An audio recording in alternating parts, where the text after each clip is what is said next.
that first round of 100 to 200 rounds went off of and I grabbed her arm and we just started running.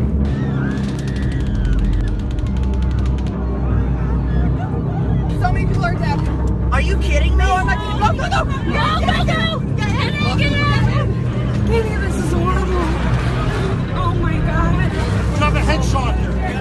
North of the Mandalay Bay is coming out a window.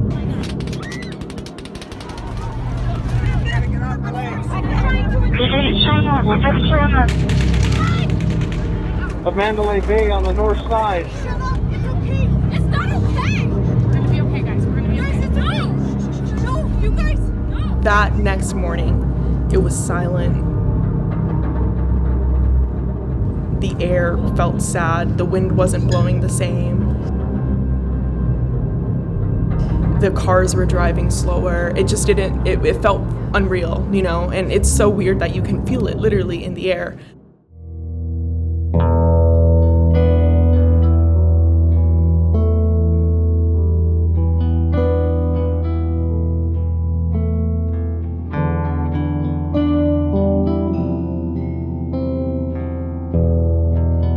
I can't even sleep for 3 nights now, because thinking about what happening in the scene. Sometimes I tears. When I see that glass falling down from the 32th floor, so I said, this is it, this is real now. So I went to Mandalay Bay Road. Well, it was really, really bad. It's like a war zone, People are dying on the floor. There's a lot of blood. Obviously, this is a tragic incident, and one that we've never experienced in this valley. We've got first responders that are literally covered in blood. As a result of this, there's a lot of victims have not been identified as of this point. It's been a hugely traumatic time for all of us and for our visitors who love country music. This is a crazed lunatic full of hate. We went from the highest high to the lowest low possible. I heard her screaming, "Don't leave me, don't leave me, don't leave me." We saw people with bike racks turned sideways with bodies on them, and they're walking them down the street and carrying people to the triage center that was by the airport. My ultimate fear was that she had to live another day to see her daughter, and that's all I could think about was her screaming, "Don't leave me behind," and knowing there's a kid behind that we have to go home to. I was at one of the hospitals, and it was complete pandemonium. There were people that were shirtless, shoeless, bloody, and they were saying, "I'm bloody and this isn't even I don't know whose blood this is." Family members crying, friends, people just so confused. And I think there were a lot of people too that didn't know where their loved ones were. Some of those families who didn't know where their loved one was. They were the ones that didn't know if they were alive or if they were in hospitals or if they were dead, and just waiting to hear. The number of people that have died associated with this event has increased. Right now we're using the number of 58. The number of injured, we are using the number of 515. May God bless the souls of the lives that are lost. May God give us the grace of healing, and may God provide the grieving families with strength to carry on. Mr. President, does America have a gun violence problem? Well, we're not going to talk about that today. There's a time and place for a political debate, but now is the time to unite as a country. We'll be talking about gun laws as time goes by.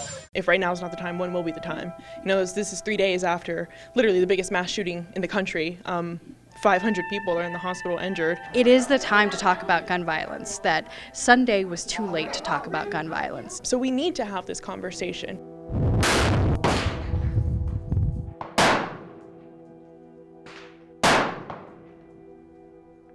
I think when you get somebody that's determined as this individual was, they're going to use some means to create the havoc and destruction that they want to create. Whether a weapon was obtained legally or illegally, but it doesn't matter how much we restrict things, they're going to find a way around it. If somebody wants to do damage, they're going to find a way to do damage. He was wealthy, he's resourceful, he wanted to hurt people. There's no law you can put in place to stop that. I've been on a little bit of both sides of the fence. You know, I've seen my dad literally protect me with a firearm, and then I've woken up in the middle of the night because I've heard gunshots going off, you know, in my neighborhood. You have a lot of people all across the state that love their guns, and you do have a lot of responsible gun owners in Nevada. Honestly, today is kind of a dual purpose for me. I'm out here to get ready and prepare, but I'm a paramedic here in Las Vegas, and was involved Sunday. And shooting's kind of a way for me to clear my head and you know, kind of process everything that's happened. Route 291, sounded like an automatic firearm. Automatic fire. I'm inside the Mandalay Bay on the 31st floor. I can hear the automatic fire coming from one floor ahead. It was just pure slaughter and murder of innocent people gathered with their backs to you, and you know, you're just unloading fully automatic weapons from an elevated position into essentially shooting fish in a barrel. Were any of the weapons modified from their original purchase? We believe so. We haven't broken them down. The ATF hasn't evaluated them yet, but we believe, I don't know if the sear pins have been filed or whether they've been converted to fully automatic. It is ridiculous to me that an individual can take a semi-automatic weapon and turn it into an automatic weapon.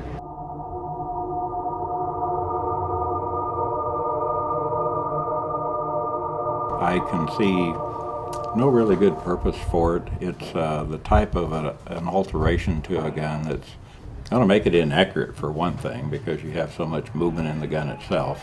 It'd be hard to justify, I think, in the eyes of true recreational and sporting shooters. This creates the possibility of a weapon that almost feels like a fully automatic weapon, but you don't have the licensing cost, you don't have the expense of buying a fully automatic weapon.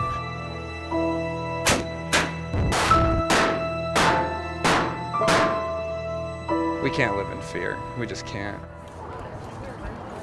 Some people were saying that tonight doing the Solidarity concert might be a little bit too soon. Our attitude is, you know, this is what we do. The country music community is, it is strong.